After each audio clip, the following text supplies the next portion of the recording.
Assalamualaikum warahmatullahi wabarakatuh. Hello everyone, my name is Adlina and I'm from Mansatu Jembrana.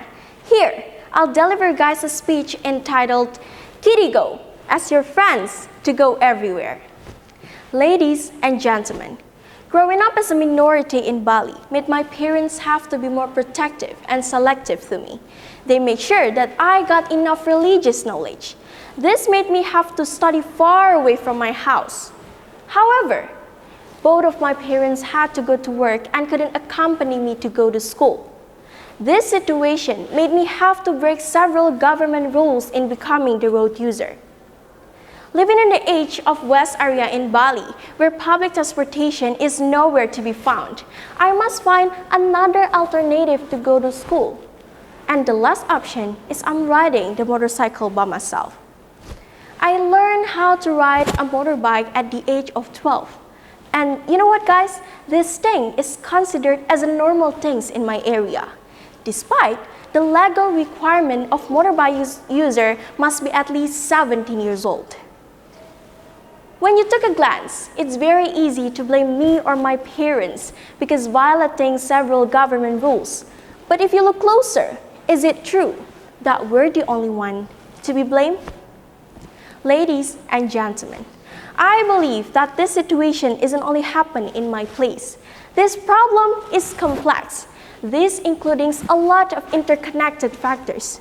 This includes the non-existence of public transportation, the lack of awareness among people about the benefits of public transportation, and then the high possibility of criminal things happen in public transportation and many other factors.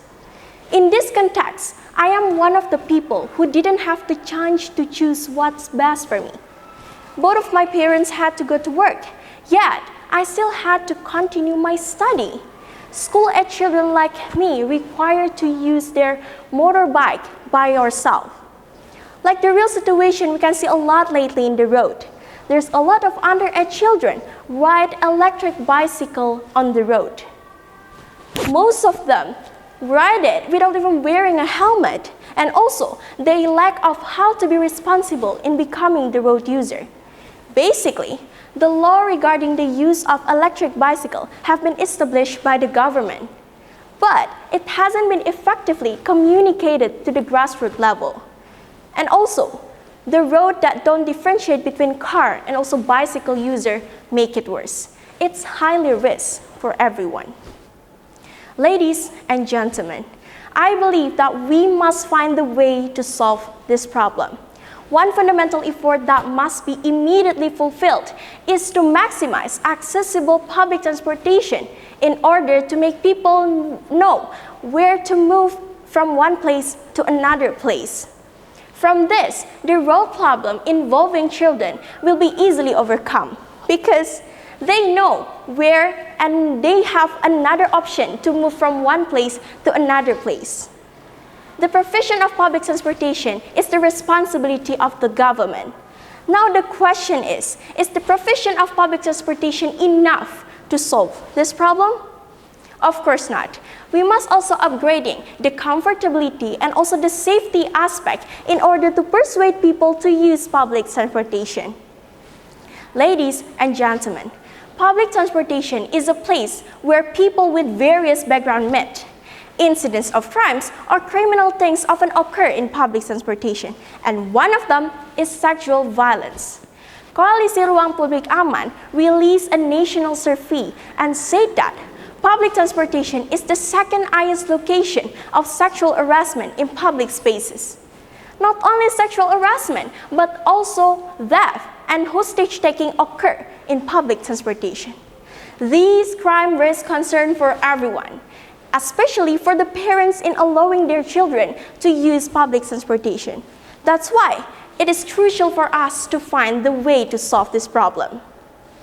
Ladies and gentlemen, I'm standing here, I offer the suggestion to the government to specialize public transportation for children as a real effort to maintain their safety while using public transportation. And also, as the world experiencing the transformation from Society 4.0 to Society 5.0, technology will help us in many aspects. That's why I'm standing here to introduce you guys about KiddyGo. KiddyGo is an application that has three main functions.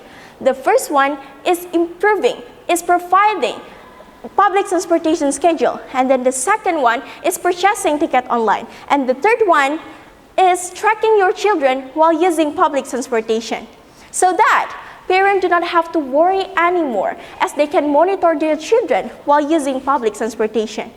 And then KiddyGo also concerned about the possibility of lateness.